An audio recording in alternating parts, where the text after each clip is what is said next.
Bonjour, aujourd'hui je vous propose un nouveau tuto Art Journal. Je vous montre le petit carnet dans lequel je vais travailler. Donc c'est un carnet que je me suis confectionné avec du papier aquarelle et j'ai fait une reliure spirale avec ma cinch. Au verso de chacune des pages, j'ai collé un papier noir Painton. Je vais donc travailler que sur les rectos pour ce carnet. Donc j'ai choisi voilà, de travailler avec des tampons Caramel Studio. Donc là j'ai eu un petit craquage de tampons pour les soldes et je me suis confectionné des petits classeurs comme ça grâce à ma petite relieuse Happy Planner et puis mes petits anneaux. Donc c'est un système super chouette, vous avez juste besoin d'une plastifieuse et puis vos tampons Kling vont bien coller comme ça au verso de chacune des pages. Donc un système comme ça de rangement très agréable et facile à faire. Vous pouvez aussi le faire avec un petit classeur si vous n'avez pas de relieuse pour Happy Planner et juste une petite plastifieuse comme ça. C'est super chouette et puis les tampons sont vraiment faciles d'accès. On les voit vraiment en un seul coup d'œil, donc très pratique. Donc j'ai fait aussi ce petit classeur bleu pour la marque Schwen Flowers. Alors, là, je viens piocher dans mes fonds réalisés à la gel presse. Donc, c'était ma dernière séance de gel presse. Rappelez-vous, je vous avais posté quelques petites photos sur Instagram et sur Facebook. J'avais travaillé donc avec le pochoir Doll & Crate qui me plaisait énormément, avec les petites lettres comme ça. Et puis, un petit pochoir avec des pois. Alors, ces deux petits papiers, je les ai choisis parce qu'ils ont les mêmes teintes. Et puis, première technique, donc, on va travailler avec un collage de papier. Donc, en fait, c'est comment créer son fond avec un collage de papier. Donc, c'est tout simple. Vous déchirez des petits morceaux de papier que vous avez déjà. Donc, ça peut être des papiers de scrap que vous aimez bien, ou ça peut être des petits papiers que vous vous êtes confectionnés vous-même avec la gel presse ou autre. Et puis, voilà, on déchire des petits morceaux comme ça avec une règle, hein, donc pas avec un ciseau. Le ciseau, vous pouvez découper pour le bord pour que ce soit bien net au niveau de votre page. Mais ensuite, pour le reste, le mieux, c'est de travailler avec une petite règle et de venir déchirer comme ça de façon approximative.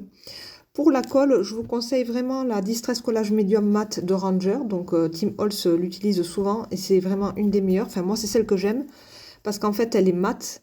Et puis, on peut vraiment l'appliquer soit à l'arrière du papier et le laisser comme ça, mais on peut aussi venir vernir le papier par la suite si on a envie. Donc j'aime beaucoup travailler avec cet ensemble aussi de 3 pinceaux qu'il propose pour cette colle Distress Collage Medium. Voilà, maintenant pour la deuxième étape, on vient avec des acryliques, n'importe quel acrylique qui reprenne les couleurs de votre fond. Donc là je choisis un violet et je choisis un vert sapin. Donc ce sont des petits tubes de peinture acrylique de la marque Amsterdam. J'avais acheté un petit kit pour les fêtes, voilà, où il y a plusieurs tubes. Et c'est vraiment pratique comme ça parce que j'ai plein de couleurs à disposition. Je viens sécher tout ça au heat gun. Donc j'ai appliqué donc ma petite peinture acrylique avec cette petite spatule en silicone qui est vraiment super pratique. Elle est plus petite que celle que j'avais, elle est vraiment bien aussi. C'est la marque Nouveau, donc j'ai commandé 2 petites spatules comme ça pour le mix média et les pâtes de texture. Donc j'en suis plutôt très contente aussi. Donc là, je viens mettre des petits morceaux de papier. C'est pas tout à fait du papier calque, c'est encore plus fin. On appelle ça du papier de collage. C'est de Dina Wakley avec des petites écritures comme ça. Et quand on vient coller, vous voyez, le papier blanc devient quasiment transparent. Donc là, je suis venue mettre de la colle en dessous et au-dessus avec mon pinceau. Et puis voilà, donc pour le travail du fond, ça sera déjà pas mal.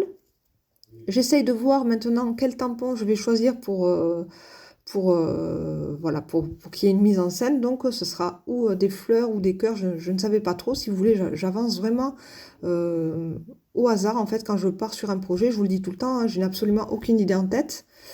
Et puis finalement, je jette donc mon dévolu sur cette superbe planche de tampons donc de Caramel Studio. Donc, ce sont des fleurs. Et le nom de cette planche, c'est Life is Pretty Awesome, qui a été dessinée par Brigitte Kobsen.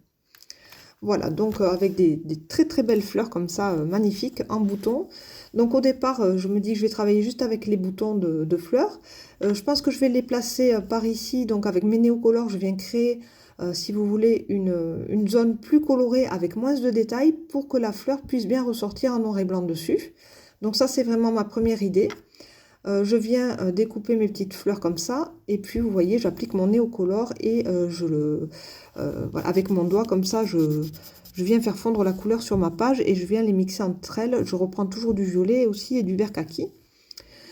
Finalement je me dis tiens je vais utiliser les grosses fleurs aussi, pourquoi pas. Donc je pars avec cette petite fleur avec la Versafine sur du papier Bristol aussi comme les premiers boutons de fleurs et je sèche tout ça au heat gun pour accélérer le séchage de la Versafine noire. Donc là, j'ai 3 fleurs. Je ne sais pas encore ce que je vais faire. Ça me semble pas suffisant encore pour, voilà, pour créer vraiment une petite scénette. Donc là, je viens avec le petit sentiment comme ça et je crée une petite étiquette à la règle avec mon petit stylo noir Pigma Micron. Voilà, je fais une petite étiquette un petit peu grunge, je rajoute un petit peu de détails comme ça au bord du cadre. Donc j'ai ma petite étiquette, mes 2 petites fleurs, mes 3 petites fleurs, et puis voilà, ça fait vide, ça me convient pas trop. Au départ, je décide donc de laisser mes fleurs en noir et blanc. Donc bon, là je fais une pause, je mets mes petites fleurs de côté puisque je n'ai pas l'inspiration et je continue mon fond. J'ai envie vraiment d'apporter une touche avec de la pâte à texture et du relief. Donc je choisis ce petit motif comme ça avec des cercles et je souhaite utiliser ma nouvelle mousse. Je viens de la recevoir, donc pour moi c'est nouveau. C'est le cas de le dire, jeu de mots, puisque c'est la poudre Nouveau Embellishment Mousse. Voilà, et c'est le coloris Indian Gold. Donc cette pâte à texture, je l'adore, je la teste. Elle a vraiment une texture crémeuse, un petit peu comme de la crème au beurre qu'on pourrait retrouver dans les bûches de Noël. C'est assez rigolo. Elle est très crémeuse, très grasse en fait. Et puis elle sèche super bien, elle s'applique super bien. Je la sèche with gun et ça fonctionne parfaitement bien. Le doré est magnifique. Donc je suis plutôt contente d'avoir commandé cette pâte dorée comme ça, très belle. Alors, là pour les fleurs, donc au départ je décide de les laisser en noir et blanc et puis vous voyez que finalement j'opte pour une colorisation au crayon de couleur Prismacolor et je pars donc avec un dégradé de prune comme ça, prune fuchsia, donc avec une couleur beaucoup plus foncée au niveau de la base de la fleur puisque c'est l'endroit où la fleur reçoit le moins de lumière et puis on monte dans les pétales avec des couleurs de plus en plus claires et de plus en plus éclatantes. Donc là, je vais refaire la fleur, si vous voulez, fuchsia, des 3 petits boutons que vous voyez là-haut. Il y en a un qui est plutôt sur du violet un petit peu crocus et 2 autres un petit peu fuchsia comme ça, un petit peu plus violine. Donc là, celle-ci, je décide de la faire dans les teintes de violine. Et la grosse fleur, après, vraiment toute ouverte, je la ferai en violet un peu crocus. Voilà, donc en fait l'astuce c'est de faire des fleurs qui sont dans les mêmes teintes mais qui n'ont pas tout à fait les mêmes couleurs. Je trouve que dans une composition florale, pardon, ça apporte une dimension un petit peu plus réaliste et un petit peu plus riche que si on faisait les fleurs vraiment de la même couleur à chaque fois. Maintenant, avec le crayon de couleur Prismacolor noir, je recrée les ombres un petit peu partout. Je viens reprendre tous les traits et les endroits d'ombre un petit peu plus forts, donc j'accentue au bord des pétales et puis à l'intérieur, à la base des pétales. Je fais aussi toutes les petites nervures des pétales comme ça. Et puis on voit comme ça que ça ressort pas mal quand même de venir apporter du noir. Hein, n'hésitez pas pour venir ombrer tout ça.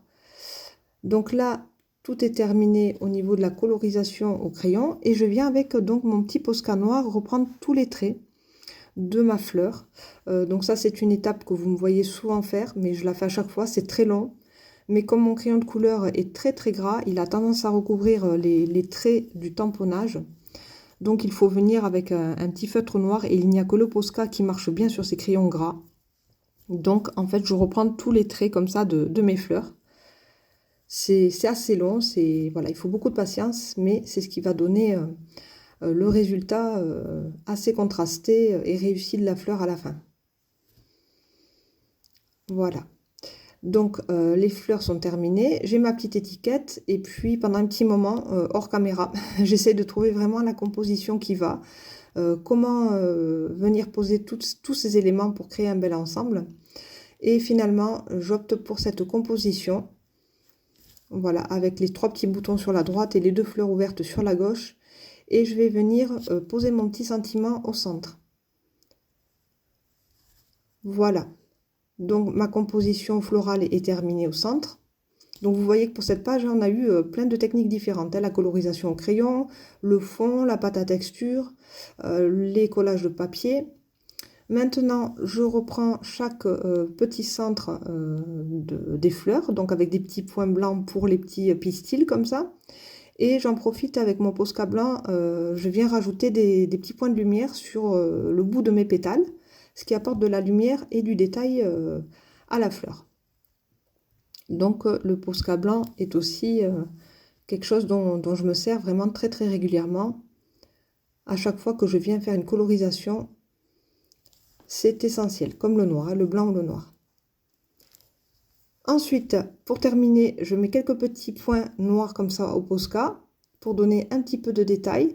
Donc on voit bien que mon fond donc fait ressortir le détail de la gel presse, la pâte à texture dorée sublime, et puis ces fleurs de Caramel qui sont absolument magnifiques. J'espère en tout cas que ce petit tuto Art Journal fleuri vous aura plu. N'hésitez pas à mettre un j'aime et à vous abonner à ma chaîne si ce n'est pas déjà fait. Je vous fais de gros bisous, à bientôt!